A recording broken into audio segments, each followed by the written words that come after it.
Assalamualaikum warahmatullahi wabarakatuh. Shalom, Om Swastiastu, Namo Buddhaya, salam kebajikan dan salam sejahtera bagi kita semua. Selamat pagi Ibu dosen dan teman-teman sekalian. Yang saya hormati dosen pengampu mata kuliah kecerdasan buatan Ibu Dr. Herlawati SSI MMM.Com. Saya mengucapkan terima kasih atas kesempatan yang diberikan kepada saya untuk menyampaikan materi presentasi hari ini.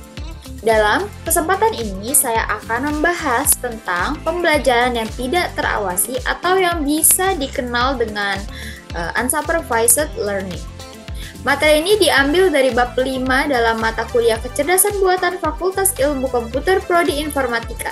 Saya berharap materi yang saya sampaikan dapat menambah wawasan kita semua mengenai salah satu metode penting dalam machine learning. Nama saya Nabila Ramadhani Sari dengan NPM 2022-1071-5258 dan saya akan memandu jalannya presentasi ini. Dalam presentasi ini saya akan membahas beberapa poin utama yaitu definisi dari unsupervised learning, fungsi utama dari metode ini, pengelompokan algoritma yang digunakan, kelebihan dan kekurangan, serta contoh algoritma yang populer. Saya juga akan menyampaikan bagaimana metode ini diterapkan dalam berbagai kasus nyata. Mari kita mulai dari slide 1. Apa itu pembelajaran yang tidak terawasi? Pertama-tama, mari kita pahami apa yang dimaksud dengan unsupervised learning sendiri. Unsupervised learning merupakan salah satu metode pembelajaran mesin di mana model digunakan untuk menganalisis data tanpa membutuhkan label atau target output tertentu. Artinya, tidak ada supervisi atau pengawasan dalam proses pembelajaran model ini bekerja dengan cara menganalisis struktur atau pola yang ada untuk menemukan hubungan tersembunyi tanpa bantuan manusia.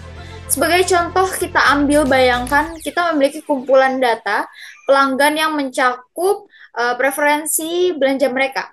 Namun, kita tidak tahu apa kategori pelanggan tersebut. Dengan menggunakan unsupervised learning, kita bisa mengidentifikasi kelompok pelanggan berdasarkan kesamaan perilaku mereka.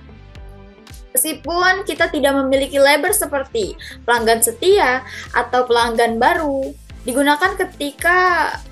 metode ini sering digunakan ketika kita ingin mengeksplorasi data, terutama dalam situasi di mana pemberian label pada data sangat sulit dan memakan banyak waktu. Kita lanjut ke slide yang kedua, yaitu fungsi utama unsupervised learning. Slide ini membahas fungsi utama dari unsupervised learning. Ada beberapa poin. Yang pertama ada mengeksplorasi pola dalam data. Salah satu fungsi utama unsupervised learning sendiri adalah membantu kita untuk memahami struktur data yang kompleks. Metode ini memungkinkan kita untuk menemukan pola-pola yang mungkin tersembunyi atau tidak terlihat dengan jelas. Sebagai contoh adalah penemuan hubungan antara variabel-variabel dalam dataset yang besar. Yang kedua ada pengelompokan data atau clustering. Fungsi ini sering digunakan untuk membagi data ke dalam beberapa kelompok berdasarkan kesamaan tertentu, sebagai contoh di bidang pemasaran. Clustering dapat digunakan untuk pengelompokan pelanggan, sehingga perusahaan dapat membuat strategi yang lebih tepat dengan sasaran. Yang ketiga ada reduksi dimensi atau dimensionality reduction. Dengan banyaknya jumlah fitur dalam data, analisis bisa menjadi rumit. Metode ini sangat berguna untuk memvisualisasikan data dan mempercepat pemrosesan. Kemudian yang keempat ada deteksi anomali atau anomaly detection. Fungsi penting lainnya dalam banyak kasus data anomali dapat mewakili suatu yang penting seperti transaksi penipuan dalam keuangan atau malfungsi dalam sistem produksi. Dan yang terakhir ada pemrosesan data tidak struktur. Unsupervised learning juga digunakan untuk menganalisis data tidak terstruktur. Contohnya ada seperti teks, gambar, atau video dalam bidang ini. Oke, kita masuk ke slide yang ketiga. Slide ketiga ini ada pengelompokan algoritma pada pembelajaran yang tidak terawasi. Dikategorikan ke dalam 3 tingkatan berdasarkan kompleksitas dan kegunaannya. Yang pertama ada tingkat dasar. Algoritma pada tingkat ini biasanya digunakan untuk eksplorasi awal data. Contohnya adalah K-means clustering yang digunakan untuk membagi data menjadi beberapa kelompok berdasarkan jarak antar titik data.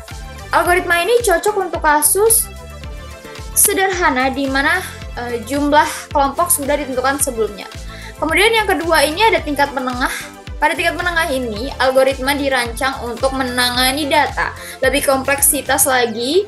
Contohnya dengan algoritma DB-Scan yang bekerja berdasarkan kerapatan datanya. Oke, yang ketiga adalah yang terakhir. Ini adalah tingkatan lanjut. Algoritma pada tingkatan ini lebih kompleks dan sering digunakan untuk dataset besar atau data yang tidak terstruktur. Contohnya ada Gaussian Mixture Model atau yang kita kenal dengan GMM yang dapat mendeteksi pola dengan distribusi campuran dan digunakan untuk analisis data yang membutuhkan presisi sangat tinggi. Kemudian lanjut ke slide 4, kelebihan dan kekurangan dari unsupervised learning. Berikut adalah kelebihan serta kekurangan dalam unsupervised learning. Yang pertama, saya akan menyebutkan kelebihannya. Yang pertama, tidak memerlukan data label.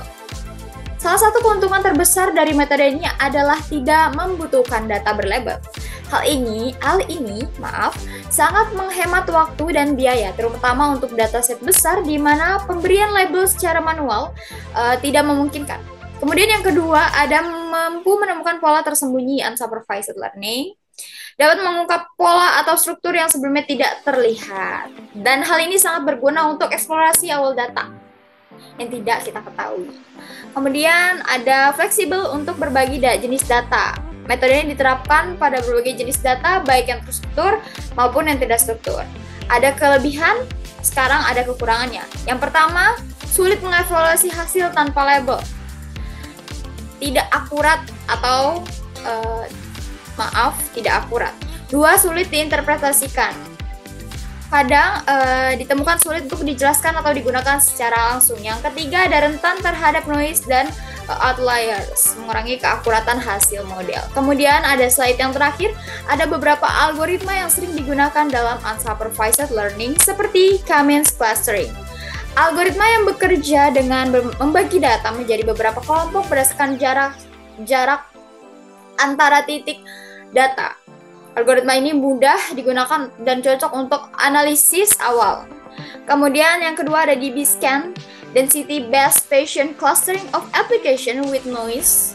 Ini adalah pengelompokan data berdasarkan kerapatan, sehingga cocok dataset dengan bentuk kelompok yang tidak teratur. Kemudian yang ketiga ada PCA atau Principal Component Analysis dan TSNA.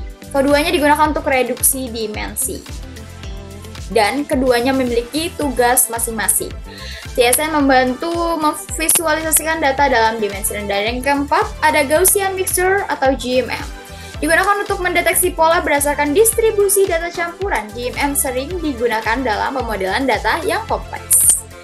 Demikianlah penjelasan mengenai unsupervised learning. Materi ini menunjukkan betapa pentingnya metode ini dalam pengolahan data tanpa label, mulai dari pengelompokan hingga deteksi anomali.